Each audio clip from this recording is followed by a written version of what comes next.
నూతన రాష్ట్ర రాజధాని. ఆంధ్రప్రదేశ్ విభజన వల్ల రాష్ట్రానికి ఒక కొత్త రాజధాని నిర్మించవలసిన తక్షణ ఆవశ్యకత ఏర్పడింది.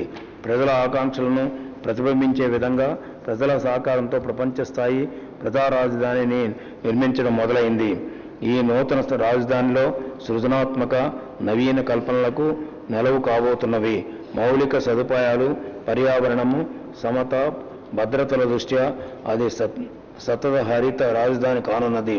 అటువంటి ఒక రాజధాని నిర్మించాలంటే రానున్న తరాల అవసరాలను దృష్టిలో పెట్టుకుని దీర్ఘకాలం పాటు మనగల మౌలిక సదుపాయాలను సమకూర్చడానికి అవసరమైన ప్రణాళిక చేపట్టవలసి ఉంది.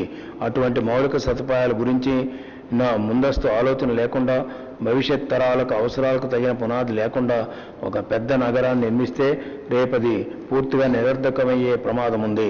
సరైన ప్రణాళిక లేకుండా నిర్మించే నగరం వల్ల వనరులు వృధా కావడమే కాకుండా రాష్ట్రాభివృద్ధికి అది పెద్ద గుదిబండగా కూడా మారే ప్రమాదం ఉంది.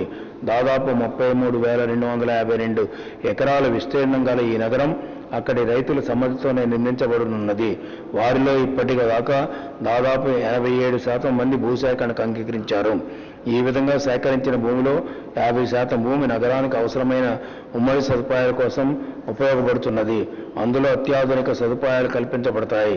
25% భూమి తిరిగి మళ్ళా రైతులకే అభివృద్ధి పరిచిన ప్లాట్లుగా అప్పగించబడుతుంది. ఇక మిగిలిన 7,000 ఎకరాలు రాష్ట్ర ప్రభుత్వం ఆధీనానికి వస్తుంది. దానిలో రాష్ట్ర రాజధాని భవన సముదాయం నిర్మాణానికి, రాజధాని నగరంలోని ప్రజలకు స్థిరోపాధి అవకాశాలు కల్పించడానికి, అవసరమైన పెట్టుబడులు సమకూర్చడానికి చర్యలు చేపట్టబడతాయి.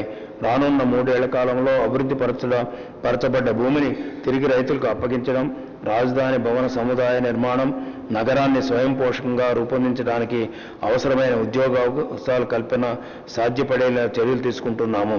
రాజధాని నిర్మాణానికి రైతులు భూములు ఇవ్వడానికి అంగీకరించడం అనేది ఒక చారిత్రాత్మక సందర్భం. రైతులకు పరిహారం చెల్లించడానికి CRDAకు నిధులు మంజూరు చేస్తున్నాము.